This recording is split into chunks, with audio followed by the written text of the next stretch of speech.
Ngayong umaga nga pala pupunta kami ng Talakay Gandam. Isa rin to sa mga kilalang puntahan dito sa Aborlan, Palawan. Naisipan lang namin pumunta kasi wala kami magawa ngayong araw at day off ko. Kaya tara, samahan nyo kami. Tingnan natin kung talaga nga bang maganda bakit dinadayo tong lugar na to. Let's go!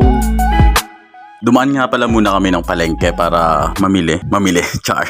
Tinapay lang para kahit paano naman may makain kami pagdating namin doon. At syempre dumaan na nga rin pala muna kami ng gas station para magpagas. At syempre nagpapultang tayo 50. At yan na nga tinatawanan tayo ni Kong dahil sa pagpapagas natin ng 50. Charot lang. Pero tara na, ano pa bang hinihintay natin? Excited na rin ako makita kung ano ba talagang itsura ng Talakay Gandam. Let's go!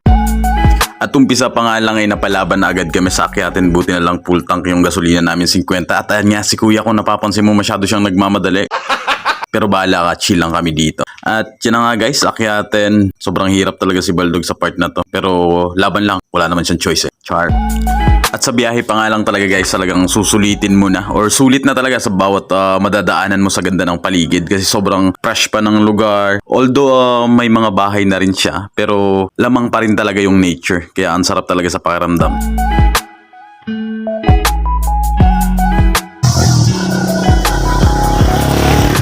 At yun na nga, nakarating na kami dito. At syempre, pagdating pa lang namin talagang sobrang ganda talaga ng paligid. Sobrang relaxing. Yung tipong makakalimutan mo talaga yung problema mo for the meantime na nandito ka. Promise yan.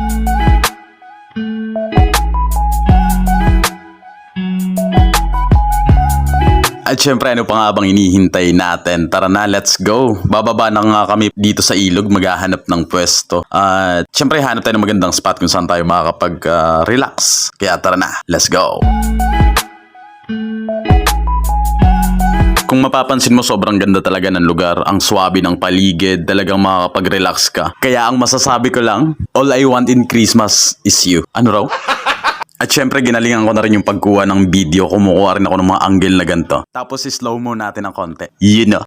At syempre, kung pupunta ka nga rin pala dito, kailangan mo talagang mag-ingat kasi sobrang mabato yung daan, paakyat, pababa. At syempre, ang lalaki nga ng bato. Pero kahit mahirap, yung importante, mahalaga. Wala na talaga akong masabi.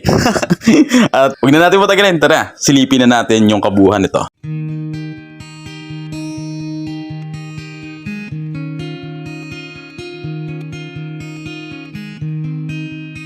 Ito yung mga parte ng buhay na sobrang mai enjoy mo. Yung gagawa kayo ng mga memories kasama yung pamilya mo. Ito yung mga hindi kayang bayaran ng pera or hindi nabibili ng kahit ano. Ang importante, masaya kayo. Ini-enjoy nyo yung bawat sandali na magkasama kayo. Kasi ang pinaka wag mong gawin sa buhay mo magpa-apekto sa sinasabi ng iba. Kahit ano pa man ang ginagawa mo sa buhay, lagi silang may sinasabi. Kaya kung ako sa'yo, i-enjoy mo yung buhay kasama ng mga mahal mo sa buhay. Enjoy nyo bawat sandali kasi yung mga magiging alaala pagdating ng panahon.